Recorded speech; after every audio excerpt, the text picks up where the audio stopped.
CM Dhami ने उत्तराखंड में उत्पादित उत्पादों को अंतर्राष्ट्रीय बाजार में निर्यात के लिए किया फ्लैग ऑफ। कहा, उत्तराखंड के स्थानीय उत्पादों को बाजार दिलाने के लिए सरकार कर रही काम।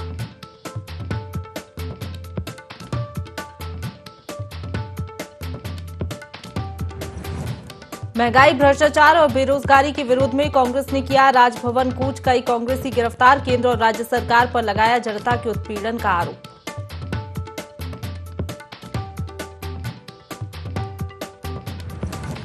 हल्द्वानी में विजिलेंस टीम ने किया रिश्वतखोर रजिस्ट्रार और कानूनगो को गिरफ्तार। कचहरी में काम करवाने के एवज में मांगी थी 10,000 की रिश्वत।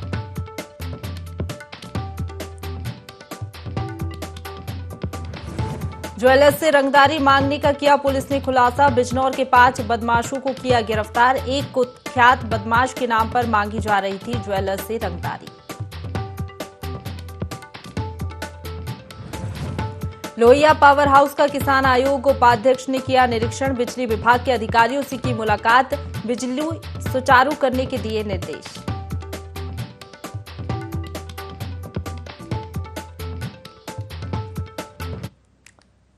नमस्कार, देवभूमि लाइव में आप सभी का स्वागत है। आपके साथ मैं हूं प्रशंसा। बुलेटिन की शुरुआत करेंगे देहरादून की खबर के साथ, जहां एस राजू ने अपने पद से इस्तीफा दे दिया है। सेवा चयन आयोग के चेयरमैन हैं एस राजू, जिन्होंने अपने पद से इस्तीफा दे दिया है। नैतिकता के आधार पर एस राजू ने इस्तीफा दिया है। तो यूकेएसएससी भर्ती घोटाले की जांच चल रही है। मुख्यमंत्री के निर्देश पर एसटीएफ, आपको बता दें, पूरे मामले की जांच में जुटी हुई है। घोटाले में अब तक एसटीएफ, आपको बता दें, 13 लोगों की गिरफ्तारी कर चुकी है। इसी खबर पर ज्यादा जानकारी के साथ हमारे साथ principal correspondent Kailash phone line पर जुड़ गए हैं। कैलाश, एस राजू ने अपने पद से इस्तीफा दे दिया है, क्या कारण रहा इस्तीफा देने का? देखिए, एस राजू बहुत ही सीनियर आईएएस अधिकारी हैं उत्तराखंड कैडर के, और बहुत ही वरिष्ठ अधिकारियों में शुमार किया जाता है एस राजू को। और लगभग ऐसा कोई भी महकमा नहीं है प्रशंसा की, उन्होंने हर लगभग महकमे में, हर विभाग में उन्होंने कार्य किया है, तो बहुत ही अनुभवी अधिकारी माने जाते हैं। और जिस तरीके से यूकेएसएससी की बात की जाए तो यूकेएसएससी द्वारा कई परीक्षाएं आयोजित करवाई जाती हैं, चाहे वन विभाग की हो, यहाँ पर अलग अलग विभागों की हो, ग्राम विकास अधिकारियों की हो। लेकिन जितनी भी परीक्षाएं यूकेएसएससी द्वारा 2017 से लेकर अब तक आयोजित करवाई गई, हर परीक्षा में कोई न कोई त्रुटि पाई गई है, चाहे पेपर लीक का मामला हो या फिर अपनों को यहाँ पर फायदा पहुंचाने का मामला हो। तो इस पूरे मामले को लेकर अभी जब कुछ समय से ये जो पेपर लीक के मामले चल रहे थे, तो अब मुख्यमंत्री ने कड़े निर्देश दिए थे इस पूरे मामले में कार्रवाई के। और जो एसटीएफ है, एसटीएफ को साफ तौर पर कहा था कि जो भी दोषी हैं उन दोषियों को पकड़ा जाए, जिसके चलते 1 दर्जन से ज्यादा जो अपराधी हैं और खासतौर पर वो लोग जो संलिप्त थे इस पूरे घटनाक्रम में, उन लोगों को पकड़ा गया एसटीएफ द्वारा अलग अलग जगह से। और 1 करोड़ रुपए के लगभग कैश बरामद किया गया है, जिसमें एक पुलिसकर्मी भी शामिल था जो एक एसपी का ड्राइवर बताया जा रहा है कुमाऊं क्षेत्र से। और जो यूकेएसएससी के चेयरमैन थे, उनका इस्तीफा देना यानी कहीं न कहीं एक गड़बड़ की ओर इशारा करता है। और जाहिर तौर पर ये बहुत बड़ा मामला है कि एक वरिष्ठ आईएएस अधिकारी द्वारा अगर उस संबंधित विभाग से इस्तीफा देना, यानी जिस विभाग में इस तरह की जांच अभी चल रही है, जो विभाग इस वक्त रडार पर है, तो कहीं न कहीं एक बहुत बड़ा अंदेशा है कि न सिर्फ वो लोग जो गिरफ्तार हुए हैं, बल्कि कई ऐसे सफेद पोस्ट लोग भी शामिल हो सकते हैं, जिसकी वजह से इतने सीनियर आईएएस को अपने पद से इस्तीफा देना पड़ा। बिल्कुल। और कैलाश, उनकी तरफ से क्या कुछ बयान सामने आया, उन्होंने क्या हवाला दिया है? देखिए, जहां तक हवाले की बात है तो उन्होंने बाकायदा एक प्रेस कॉन्फ्रेंस बुलाई थी जिसमें कुछ पत्रकार शामिल थे, और उन्होंने साफ तौर पर अपना पक्ष रखा है कि उनका इस किसी भी तरह के जो आयोग में जो आरोप लग रहे हैं, उनका किसी आरोपों से कोई भी सरोकार नहीं है।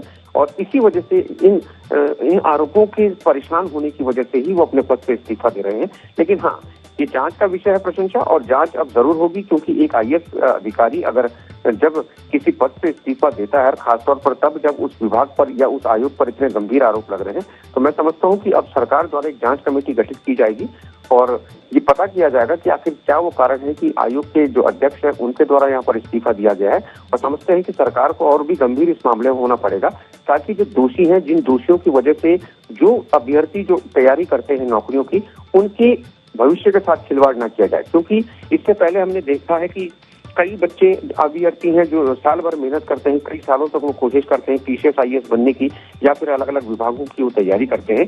लेकिन यहाँ पर जब पेपर लीक होता है या फिर पैसे लेके पेपर दे दिया जाता है अपनों को, तो उन अभ्यर्थियों को ज्यादा दिक्कत होती है जो अभ्यर्थी मेहनती होते हैं।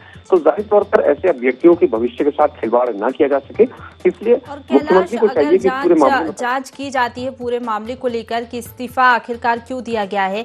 अगर कोई गड़बड़ी पाई जाती है तो ऐसे में क्या कार्रवाई हो सकती है?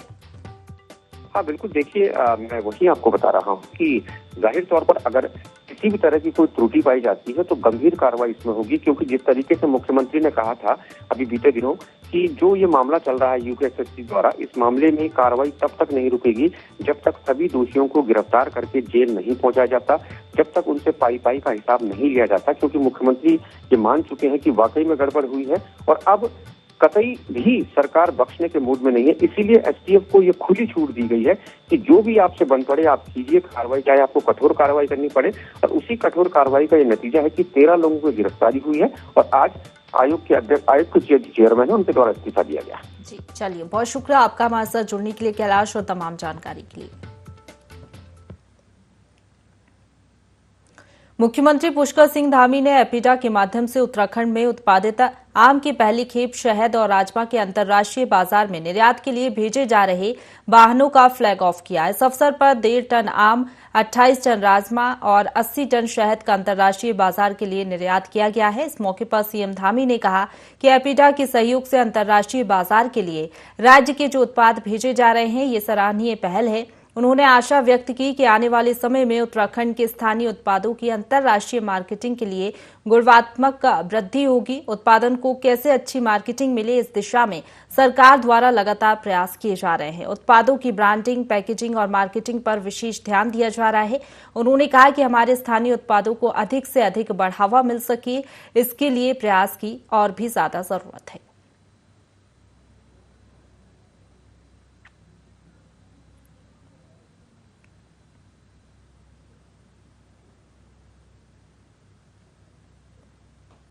देहरादून में महंगाई, भ्रष्टाचार और बेरोजगारी को लेकर कांग्रेस ने सड़कों पर प्रदर्शन किया। इस दौरान कांग्रेस कार्यकर्ताओं ने कांग्रेस भवन से पैदल मार्च निकालकर राजभवन कूच किया। पैदल मार्च में कांग्रेस के प्रदेश अध्यक्ष करण मेहरा, नेता प्रतिपक्ष यशपाल आर्य और कांग्रेस के विधायक मौजूद रहे। इस मौके पर कांग्रेस ने केंद्र सरकार पर देश में अघोषित इमरजेंसी लगाने का आरोप लगाया। खाने पीने की चीजों पर भी GST लगाया जा रहा है, जिससे गरीब परेशान हैं।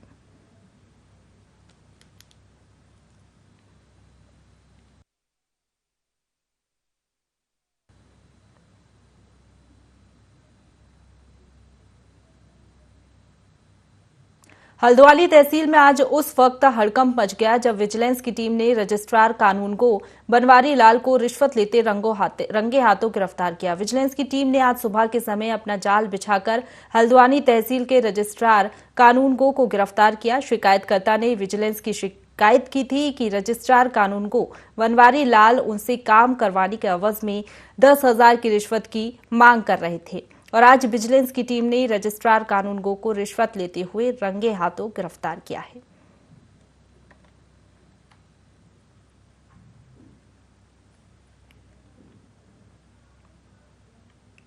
खटीमा में लोहिया हेड पावर हाउस के ब्रेकर और सिटी में तकनीकी कारणों से अचानक भीषण आग लग गई, जिससे पावर हाउस के ब्रेकर सिटी में काफी नुकसान हुआ है।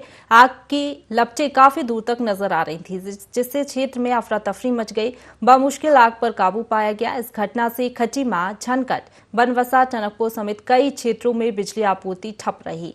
विभाग के आला अधिकारी सहित राज्य किसान आयोग उपाध्यक्ष राजपाल सिंह भी मौके पर पहुंचे और स्थानीय लोगों को जल्द पावर सप्लाई शुरू करने का आश्वासन दिया।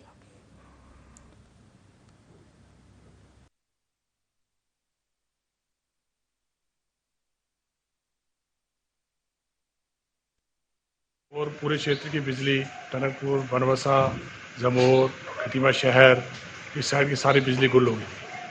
तत्काल मैंने अधिकारियों से वार्ता की, मैंने पूछा भाई क्या हुआ। उसके बाद मैंने वहाँ जाने का प्रोग्राम बनाया तो सभी अधिकारी वहाँ पहुँच चुके थे। मैंने मौके का मुआयना किया और अधिकारियों से, संबंधित अधिकारियों से वार्ता की और उन्होंने कहा कि युद्ध स्तर पर काम चल रहा है और वास्तव में मौके पर कम से कम 100 लोग काम कर रहे थे और हम देर रात तक पूरी बिजली को सुचारू रूप से चालू कर देंगे। मैंने उनको इतनी तेजी से काम करने के लिए बधाई दी। चंपावत में प्रशासन नशे की अवैध खेती पर लगाम लगाने की कवायद में जुट चुका है। इसके तहत डीएम नरेंद्र सिंह भंडारी ने अधिकारियों की बैठक ली। इस दौरान डीएम भंडारी ने कहा कि मादक पदार्थों की तस्करी की रोकथाम के लिए पुलिस, राजस्व, आबकारी विभाग और सुरक्षा एजेंसियां आपसी समन्वय के साथ काम करें। जिले में चरस के कारोबार को करने के लिए अवैध भांग की खेती को 15 दिन के भीतर नष्ट करें। इसके लिए वन विभाग और पुलिस की भी मदद ली जाए। डीएम ने कहा कि मादक पदार्थों की रोकथाम के लिए विद्यालय सहित संस्थानों में शिक्षा विभाग, पुलिस और आबकारी विभाग के जरिए जागरूकता अभियान चलाए जाएं।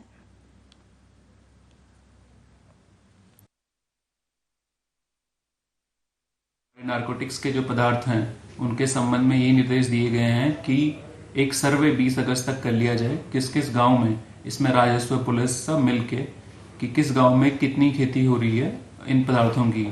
तो पटवारी, क्योंकि पटवारी जी जो संबंधित क्षेत्र के होते हैं उनको नॉलेज होती है और पुलिस जो इन्फोर्समेंट करती है, तो दोनों संयुक्त रूप से एक सर्वे कर लें और उसके बाद सर्वे आने के बाद उसमें आवश्यक कार्रवाई ये की जाएगी उनको क्या विकास विभाग द्वारा कौन सी योजनाएं दी जा सकती हैं, उसका बीडीओ लेवल पे एक प्लानिंग हो जाए कि अगर ये खेती जैसे नष्ट करनी है हमको, जो गवर्नमेंट के डायरेक्शंस हैं और वैसे भी जो सभी लोग दिख गए हैं कि ये इलीगल प्रोडक्ट्स हैं, तो उसमें उनको रिहेबिलिटेट कैसे किया जाए, उनको आजीविका कैसे प्रोवाइड कराई जाए, इस पे भी सोचते हुए उनको अगर पॉली हाउस देने हैं, उनको घेरबाड़ करनी है, उनको तालाब देने हैं, मत्स्य पालन कराना है, इस सब का एक इंटीग्रेटेड प्लानिंग करके हम आने वाले 20 तारीख तक सर्वे और उसके अगले 15 दिन में, तो लगभग 5 सितंबर तक हम एक प्लान कर लेंगे।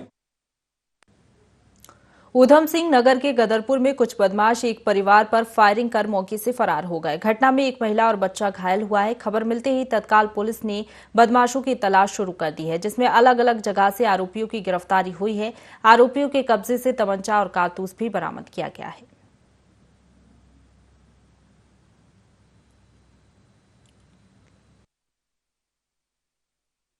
कॉलोनी निवासी एक महिला के द्वारा बताया गया कि उसको और उसके बच्चों की पाँव पर 2-3 व्यक्तियों ने, जिसमें साकिर, नासिर और जफर और साकिर की पत्नी इन्वॉल्व में, 4 लोगों के खिलाफ उन्होंने एक मुकदमा लिखवाया, तहरीर दी कि इनके द्वारा हम पर फायर किया गया है।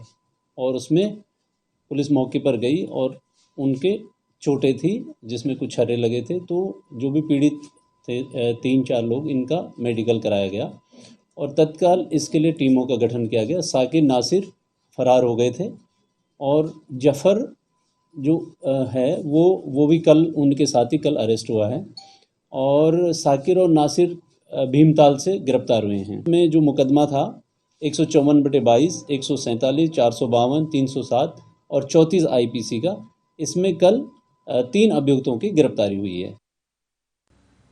लक्सर में श्री सीमेंट लिमिटेड के श्री फाउंडेशन ने रक्तदान शिविर का आयोजन किया, जिसकी शुरुआत उप जिला मजिस्ट्रेट गोपाल राम विंडवाल और चिकित्सा अधीक्षक डॉक्टर अनिल वर्मा ने की। शिविर में कई अधिकारियों और कर्मचारियों ने रक्तदान किया। इस दौरान संस्थान के महाप्रबंधक आलोक मुलिया ने कहा कि मानव धर्म में रक्तदान को महादान कहा गया है, जिसे समाज के प्रत्येक सक्षम व्यक्ति को करना चाहिए।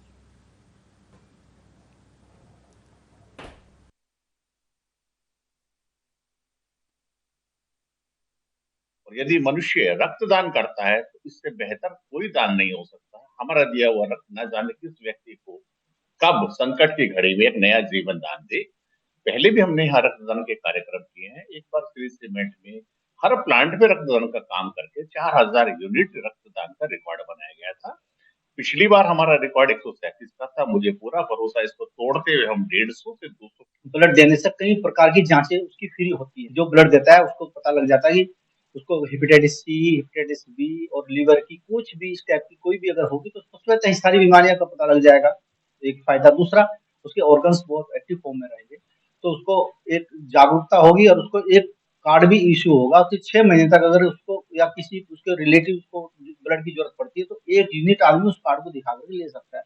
तो बहुत सारे फायदे हैं। बहुत अच्छा। यहाँ पर आज श्री सीमेंट के जो यहाँ के मैनेजर हैं श्री आलोक मरोलिया जी के मार्गदर्शन में जो फैक्ट्री के कर्मचारी हैं, वर्कर्स, उनसे ब्लड डोनेशन का यहाँ पर शिविर लगाया गया है। ये बहुत अच्छा सराहनीय पहल है और निश्चित रूप से ऐसे कार्यक्रमों से अन्य लोग भी प्रेरित होंगे और ब्लड डोनेट करके कई लोगों की ज़िंदगी को बचाने में अपना योगदान देंगे।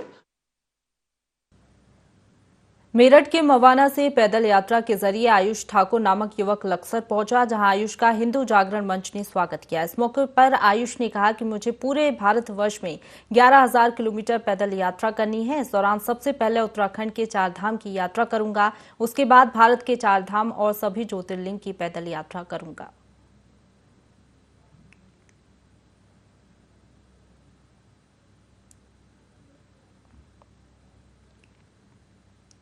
सहरिया मर्डर केस का खुलासा न होने से नाराज कांग्रेस के पूर्व प्रदेश अध्यक्ष प्रीतम सिंह कालसी थाने में समर्थकों सहित धरने पर बैठ गए।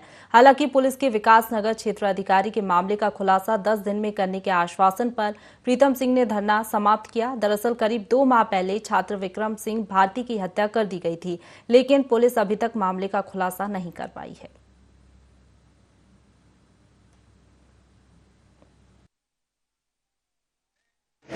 जो ये हत्याकांड हुआ इसके इन्वेस्टिगेशन में हम किसी तरीके का कोई व्यवधान डालने की इरादा हमारा नहीं था।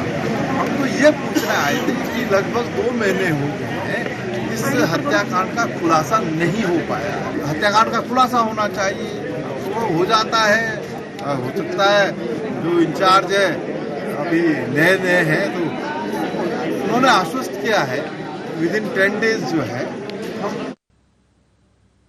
कोटद्वार के नए अपर पुलिस अधीक्षक शेखर चंद्र सुयाल मीडिया से मुखातिब हुए। इस दौरान अपर पुलिस अधीक्षक शेखर चंद्र यातायात से जुड़ी समस्याओं का निराकरण करने का उन्होंने भरोसा दिलाया। उन्होंने कहा कि हमारी कोशिश रहेगी कि आने वाले समय में हम और बेहतर पुलिसिंग कर पाएं, जिससे कि लोग हम तक आसानी से पहुंच सकें। इसके अलावा बढ़ते साइबर क्राइम को रोकने की भी हमारी प्राथमिकता रहेगी, जिसको लेकर हम जागरूकता अभियान भी चलाएंगे। साथ ही डीजीपी अशोक कुमार के ऑपरेशन मुक्ति पर भी अपर पुलिस अधीक्षक ने कहा कि ऑपरेशन मुक्ति हमारा राज्य स्तरीय प्रोजेक्ट है, जिसमें हम एंटी चाइल्ड बैगिंग को लेकर बेहतर प्लान के साथ काम करेंगे।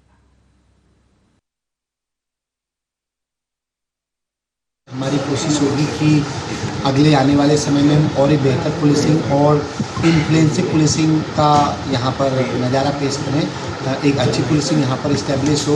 युवाओं में बेसिकली जो नया ट्रेंड क्राइम का, साइबर क्राइम, ड्रग को लेकर की जो है, उसमें हमारी अवेयरनेस को लेके अवेयरनेस वाले पार्ट में हमारा काम होगा। ऑपरेशन मुक्ति जो जनपद ही नहीं बल्कि स्टेट का एक बहुत बड़ा प्रोजेक्ट है, जो हमारे डीजीपी साहब का ड्रीम प्रोजेक्ट है, जिसमें हमने एंटी चाइल्ड बैगिंग को लेके काम करना है। वो उसको हम बेहतर ढंग से यहाँ इम्प्लीमेंट कर पाएँ। यहाँ रेलवे स्टेशन, यहाँ जो कुछ स्लम एरियाज हैं, वहाँ पर अगर इस टाइप की शिकायतें हैं, लक्ष्मण झूला वाला जो हमारा क्षेत्र है, वहाँ पर एंटी बैगिंग को लेके काम करेंगे, ये हमारा मानना है। पौड़ी में रॉयल्टी को लेकर जारी आदेश के खिलाफ हिमालयन पर्वतीय ठेकेदार संघ ने महारैली निकाली। रैली कलेक्ट्रेट पहुंची, जहां सीएम के नाम ज्ञापन सौंपा गया। इस दौरान ठेकेदार संघ का कहना है कि रॉयल्टी पर नए शासन के आदेश के जरिए पहाड़ी क्षेत्रों के छोटे ठेकेदारों को खत्म करने का काम किया जा रहा है। वहीं संघ ने उग्र आंदोलन करने की भी इस दौरान चेतावनी दी।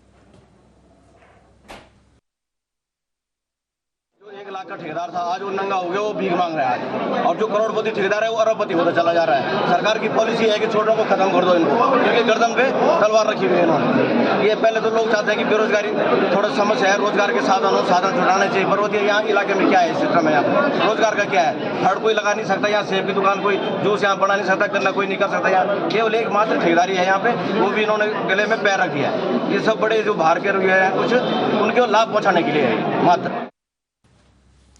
हरिद्वार में मोराताज ज्वेलर्स शोरूम के मालिक पर हुए जानलेवा हमले का पुलिस ने पर्दाफाश कर दिया। एसओजी और साइबर सेल की टीम ने घटना को अंजाम देने वाले 5 आरोपियों को गिरफ्तार किया है। 5 आरोपी उत्तर प्रदेश के बिजनौर के रहने वाले हैं। घटना का मास्टरमाइंड प्रदीप चौहान है, जिसका पहले भी आपराधिक इतिहास रहा है। बाकी 4 आरोपियों के भी आपराधिक इतिहास खंगाले जा रहे हैं। वहीं आरोपियों की धरपकड़ में शामिल टीम को मोरातारा ज्वेलर्स की तरफ से 51,000 का चेक भी दिया गया।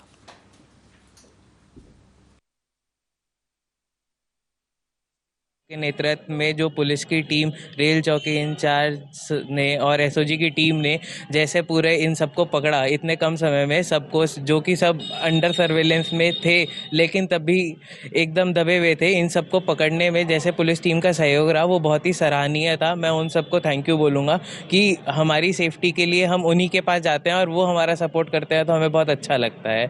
तो थैंक यू सो मच।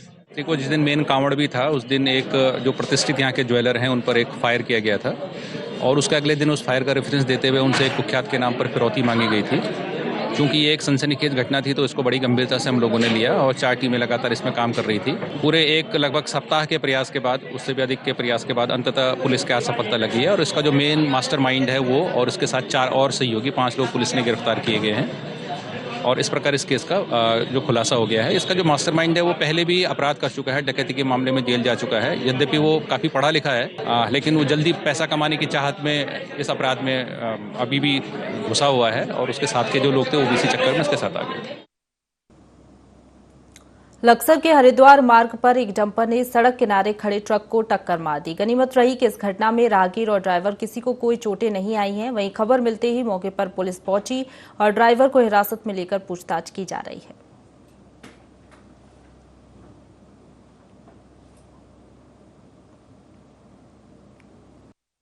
हो गई थी, स्टीयरिंग नहीं कटा। स्टीयरिंग जब मैंने रेस दी, स्टीयरिंग देगा वो स्टीयरिंग जो काटा मैंने तो जिधर मेरे को जगह दिखाई थी मैंने उधर काटी कर वो रोड पार कर चुकी थी।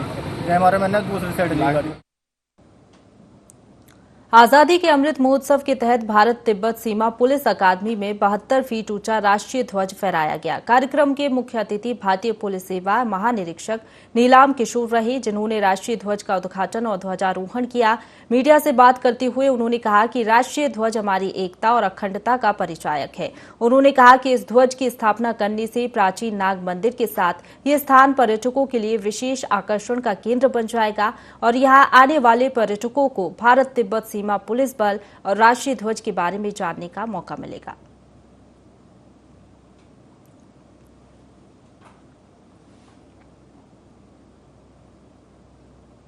लोहाघाट में आशा कार्यकर्ताओं ने संगठन की जिला अध्यक्ष सरस्वती पुनेठा के नेतृत्व में बैठक की और बैठक में शामिल उत्तराखंड आशा हेल्थ वर्कर्स यूनियन के प्रदेश महामंत्री कैलाश पांडे के सामने प्रमुखता से अपनी बातें रखी। इस दौरान प्रदेश मंत्री कैलाश पांडे ने कहा कि सरकार ने आशा कार्यकर्ताओं से जो वादे किए थे वो अभी तक पूरे नहीं हुए हैं। सरकार ने आशाओं को कोरोना के समय विशेष भत्ता देने का वादा किया था, जो कि अभी तक पूरा नहीं किया गया है, जबकि आशाओं ने कोरोना के वक्त अपनी जान जोखिम में डालकर अपनी ड्यूटी पूरी ईमानदारी से निभाई थी। उन्होंने कहा कि सरकार ने आशाओं को घर घर जाकर टीकाकरण करते हुए लोगों का डाटा कलेक्ट करने का आदेश दिया है, जो कि सरासर गलत है।